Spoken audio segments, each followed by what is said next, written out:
Welcome to the MLS show. It is me, Baz. I wasn't going to do this video because it's been a few days and I went to Wembley at the weekend. That is a different story.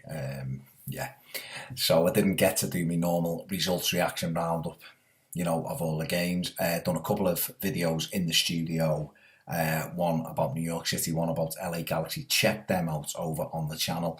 This one, I was going to leave it because I don't want people to accuse me of being totally biased towards Orlando City, which I try not to be. I do follow Orlando City, but I've said it many times, I'm a fan of all MLS, love MLS. Yeah, I've got a soft spot for Orlando City, of course I have.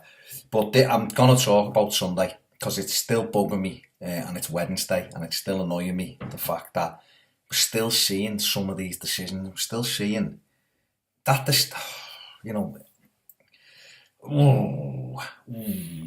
referees really annoying me, winding me up.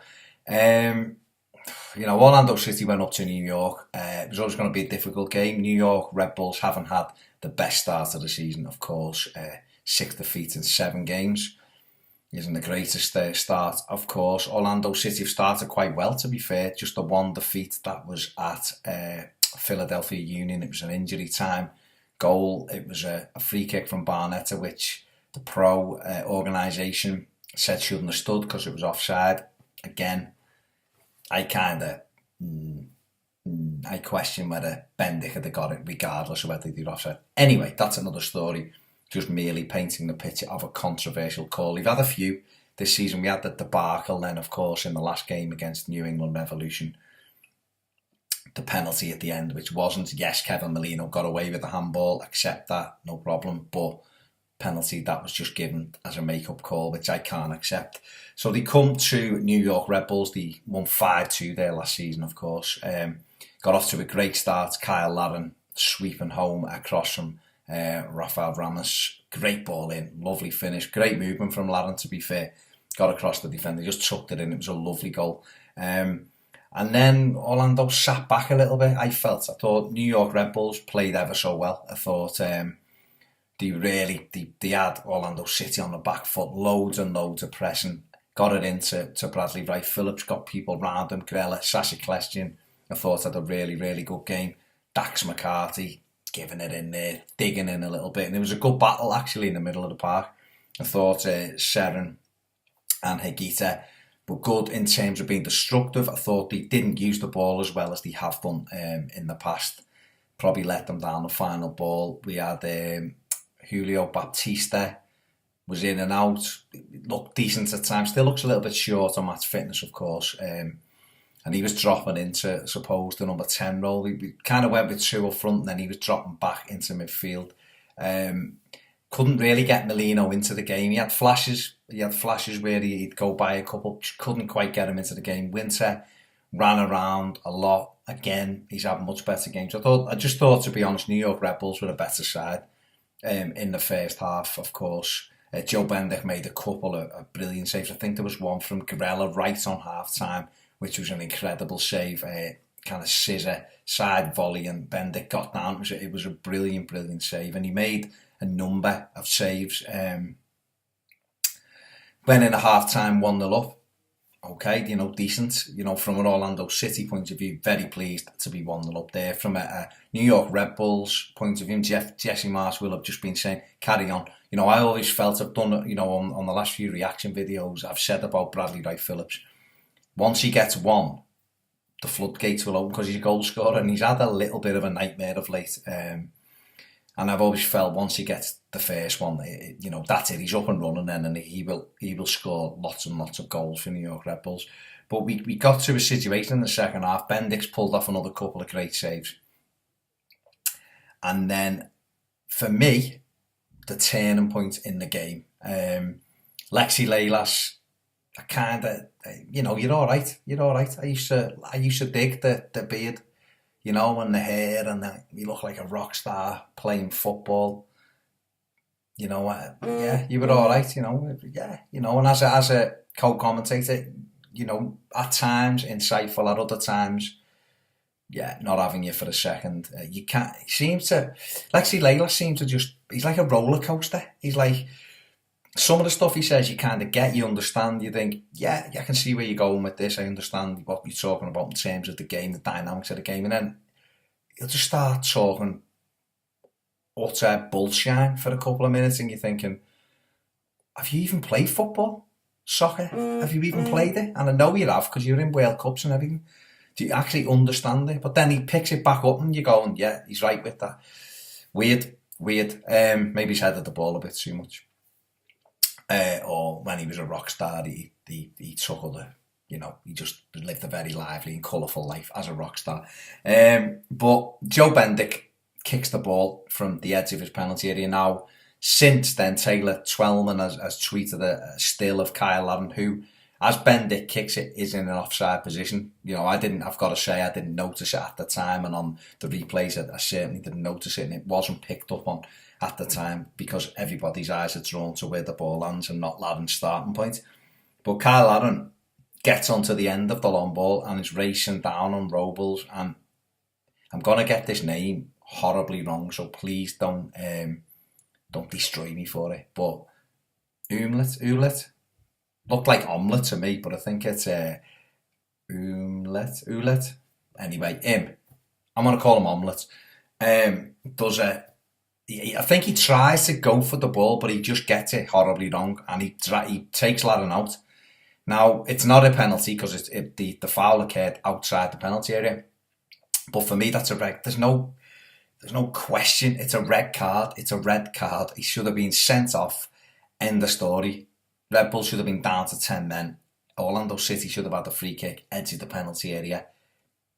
It's a different game. 1-0 up against 10 men is a much, much different proposition. And what happens, the referees get, for me, it's a basic call. It was a straight call. It was one of the easiest red cards you will ever get to see. Seeing a Columbus Crew against New York City last week, I'd say it was less than this. He sent Parkhurst off, didn't he, when it should have been Wall. This was worse, and he got away with it, and you're just looking, thinking, how is that not in your mind, referee, how is that not a red card? It's bizarre, and he didn't give it, and Red Bulls got back in the game. It seemed almost immediately, so they should have been down to 10 men and a goal down. They broke up the other end of the pitch. Sasa Kleshin plays a absolutely delicious ball through someone's legs. I don't know whether it's Ramos's legs. Great ball through. Grella sweeps it home. Lovely finish past Bendick, who felt sorry for him. He made about 5 or 6 brilliant saves on the night to tie it up at 1-1. And I just think Orlando City, then the air was just let out the balloon. I think they just felt deflated because they knew that was a big call. Lexi, Anyway, it goes 1-1. Red Bulls are just steaming forward.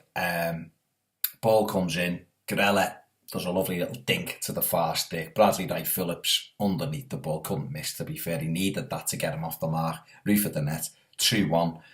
And then a quick break cross. Wright Phillips. Very similar to Kyle Larin. Sweeping it home for 3-1. And you've got Lexi Lalas saying things like, all right, it should have been a red card, but that isn't why Orlando getting beat 3-1. And you're thinking, I understand where he's coming from, because some of the defending, certainly for the second and third goal, was no pressure on the ball. And that's what I think Adrian Heath will be furious with. There just wasn't any pressure on the ball. If you're going to let decent players, good players like Grella, Klestan, these kind of people, Sam, them kind of people, just have no pressure on the ball, they're going to be able to pick out a pass. It's going to happen. Now, okay, Grella, for me, has just stood that up to the back post, and it was dropping. I don't know whether it was dropping in, it probably was, but he's just helped that into the box. But there's got to be pressure on it. You've got to get out quickly to these players and get a block on it, You've got to get out and get a block on it. You can't allow footballers to pick the head up and look around. Question, always looking for those little balls in the first half. You can't let him look up and thread balls, so you've got to get right in his face and make that pass not on. Go get touched tight so there's no movement. So there's no movement. He's got to look around you before he can play a pass. Really, really frustrating.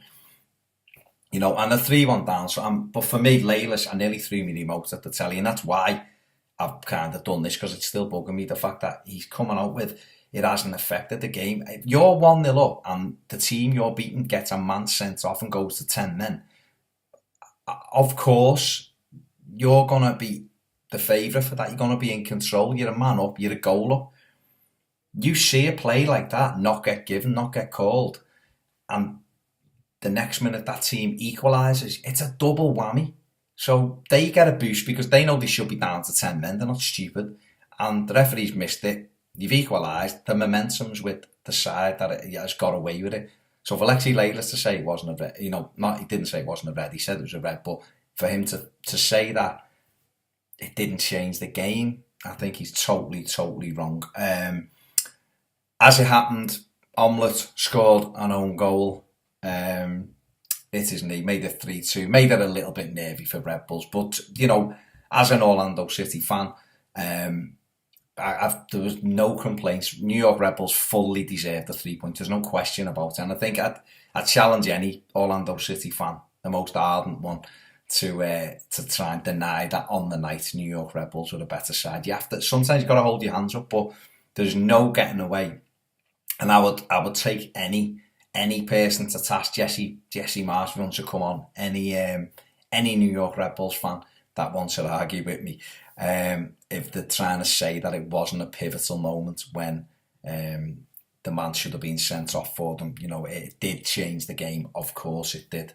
But hey, Red Bulls fully deserved it. Glad for Bradley Wright Phillips. Glad that he's got that kind of monkey off his back now. He's in amongst the goals again. And I think that's just the start of it. And now his confidence will be up. The goal will look massive instead of looking about that big to him. You'll probably find things just dropping to him in the box now. He'll be scuffing things in. It's what happens. It's what happens when you're the centre forward. You know, back when I was playing, I was a striker. It'd be like that. You score some goals. You know, sometimes you couldn't score for weeks, and the goal would get smaller and smaller and smaller. You start overthinking everything. When you're scoring, you're doing things instinctively. That's what Bradley Wright Phillips will do now. So, a good result for New York Red Bulls. I'm sure they'll improve. Orlando City, disappointing result, but you know, they look much better when Kaka's involved. I think they still. It's just he's just got to get the blend right. Carlos Rivas still just infuriates me. I can't work out whether he's ever going to be a good player or he's just going to be one of these players that's got loads of potential but never does it because his pass selection is wrong, his decision making isn't very good. So, you know, he's one who's a little bit of a conundrum and something that Adrian Heath needs to sort out quickly, you know, sooner rather than later. But, you know, we move on to this weekend's games, but the referees, please, just get a grip. Get a grip. That's all I've got to say. Sorry for the rant. Well done, New York Red Bulls. Commiserations, Orlando City. Heads up for this weekend. New England Revolution for Orlando City, isn't it, this weekend? So heads up for that one. Don't forget to give us a little subscribe up there. Give us a like on Facebook. Please, not enough likes on Facebook. Spread the word as much as you can. Follow us on Twitter at the MLS Show. Leave your comments in the section below. Check out the other two videos I've done in the studio this week. One about LA Galaxy, one about New York City. Next week, we'll be back. I'll be back with the news, back with the match reaction. I'm back with some more studio stuff and I'll be covering all the teams this weekend. Yeah, I've been Baz. Thanks for watching. I'll see you next time on the MLS Show. You know, Orlando City went up to New York. It was always going to be a difficult game. New York Red Bulls haven't had the best start of the season, of course. 6 defeats in 7 games. Isn't the greatest start, of course. Orlando City have started quite well, to be fair. Just the one defeat that was at Philadelphia Union. It was an injury time goal. It was a free kick from Barnetta, which got a soft spot for Orlando City, of course I have. But I'm going to talk about Sunday because it's still bugging me and it's Wednesday and it's still annoying me, the fact that we're still seeing some of these decisions. I'm still seeing that you know, referees really annoying me, winding me up. Welcome to the MLS Show. It is me, Baz. I wasn't going to do this video because it's been a few days and I went to Wembley at the weekend. That is a different story. So I didn't get to do my normal results reaction roundup, of all the games. Done a couple of videos in the studio. The pro organisation said shouldn't have stood because it was offside. Again, I question whether Bendick had got it regardless of whether they were offside. Anyway, that's another story. Just merely painting the picture of a controversial call. We've had a few this season. We had the debacle then, of course, in the last game against New England Revolution. One about New York City, one about LA Galaxy. Check them out over on the channel. This one, I was going to leave it because I don't want people to accuse me of being totally biased towards Orlando City, which I try not to be. I do follow Orlando City, but I've said it many times, I'm a fan of all MLS, love MLS. Yeah,